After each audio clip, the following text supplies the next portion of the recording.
اپنی پوری زندگی میں صرف ایک بار ہاتھ کی مٹھی بند کر کے اپنے ہاتھ کی مٹھی بند کر کے ایک بار اگر آپ نے یہ عمل پڑھ لیا تو اس کو پڑھنے سے سب سے بڑے فائدے یہ ہوتے ہیں کہ یہ عمل رشتے بچانے کے لیے، رشتے بنانے کے لیے،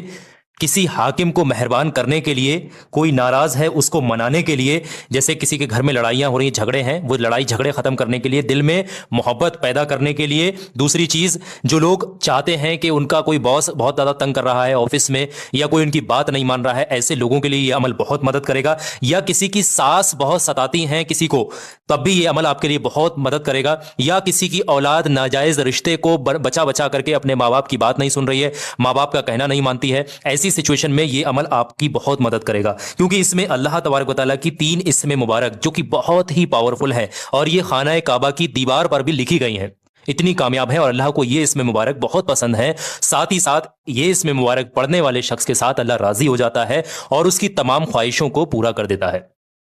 تو یہ اس کی فائدے ہیں، طریقہ ہم آپ کو بتا رہے ہیں۔ اپنے سیدھے ہاتھ کی مٹھی کو بند کر کے یہ عمل پڑھنا ہوتا ہے۔ پڑھنے کا طریقہ 2 طریقے سے ہے، بہت دھیان سمجھیے گا، 2 طریقے ہیں اس کو پڑھنے کے، دونوں طریقے آپ بہت دھیان سے سمجھیے گا۔ پہلا طریقہ ہم آپ کو بتائیں گے، پھر اس کے بعد ہم آپ کو یہیں پر سمجھائیں گے دوسرا جو اس کا طریقہ ہے وہ کس طریقے سے ہوتا ہے۔ بہت دھیان سے ایک ایک چیز کو آپ سمجھیے گا،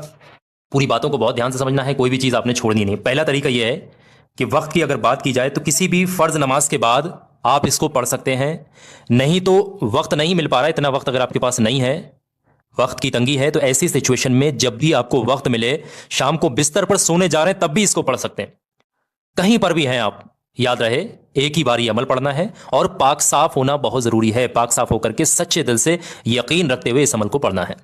پڑھنا یہ ہے کہ سب سے پہلے 3 بار شروع میں درود پاک پڑھیے، جو بھی درود پاک آپ کو یاد ہے۔ نماز میں جو درود ابراہیمی پڑھتے ہیں وہ بھی پڑھ سکتے ہیں، ورنہ چھوٹا سے چھوٹا درود پاک بھی پڑھا جا سکتا ہے۔ چھوٹا درود پاک صلی اللہ علیہ وسلم، صلی اللہ علیہ وسلم، صلی اللہ علیہ وسلم، یہ سب سے چھوٹا درود پاک ہے، اس کو 3 بار پڑھ سکتے ہیں۔ اس کے بعد اللہ تبارک و تعالیٰ کی 3 اسم مبارک جو کہ آپ نے کچھ اس طریقے سے پڑھنی ہے، بسم اللہ الرحمن الرحیم، یا اللہ، یا اللہ، یا حنان، یا منان، یہ تینوں اسم مبارک ہیں، یہ آپ کی اسکرین پہ یہاں نظر آ رہی ہیں، یا اللہ، یا حنان، یا منان، یہ تینوں اسم مبارک ملا کر ایک بار کاؤنٹ ہو جائے گی، پھر